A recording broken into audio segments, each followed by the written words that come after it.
ദൈവത്തിന് സ്തുതി. പ്രഭാത കിരണത്തിലേക്ക് സ്നേഹവന്ദനം. ഭാഗം 2293. ഇന്ന് ഏപ്രിൽ മാസം 11-ാം തീയതി. ഈ ആണ്ടിലെ 101-ാമത്തെ ദിവസത്തിലെത്തി. ഉയർപ്പ് പെരുന്നാളിനെ തുടർന്നുള്ള ആദ്യ ആഴ്ചയുടെ ഒടുവിലത്തെ ദിനമാണ്. ഓരോ ദിനങ്ങൾ ഈ ശനി കൊണ്ട് തീരുകയാണ്.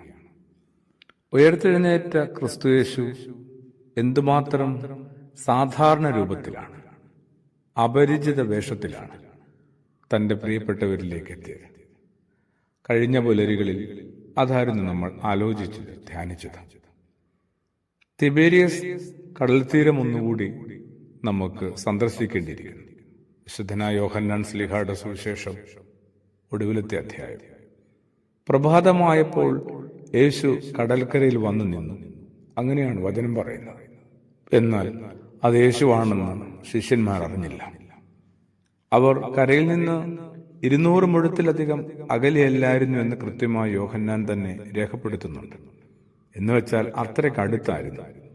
എന്നിട്ടും വല നിറയെ മീൻ കുരുങ്ങിയപ്പോൾ യോഹന്നാനു പോലും യേശുവിനെ ഒന്ന് തിരിച്ചറിയാൻ കഴിഞ്ഞു. ദിവസങ്ങൾക്ക് മുമ്പ് ആ നെഞ്ചിൽ ചാരിക്കിടന്ന ആളാണ് യോഹന്നാൻ. അങ്ങനെയാണ് അത്താഴം കഴിച്ചത്. പത്രോസിനാകട്ടെ യോഹന്നാൻ പറഞ്ഞതിന് ശേഷമാണ് യേശുവിനെ പിടുത്തം കിട്ടുന്നത്. അപ്പോൾ ആ യേശു ആരുടെ രൂപത്തിലായിരുന്നിരിക്കണം?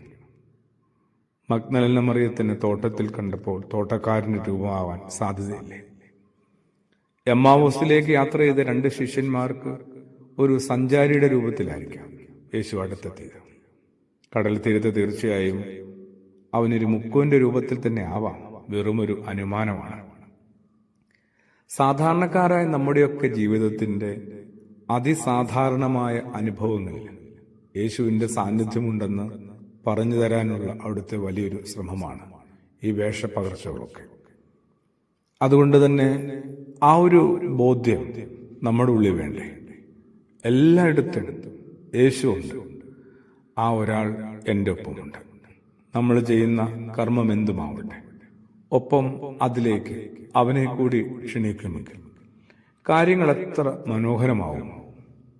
ഓരോരുത്തരും ഡോക്ടറാണെങ്കിൽ, അധ്യാപകനാണെങ്കിൽ, വൈദികനാണെങ്കിൽ, വയലിൽ പണിയെടുക്കുന്ന കർഷകനാണെങ്കിൽ, വാഹനങ്ങൾ ഓടിക്കുന്ന ഒരാളാണെങ്കിൽ, എല്ലായിടങ്ങളിലേക്കും അവിടുന്ന് വരാനായിട്ട് തയ്യാറാണ്.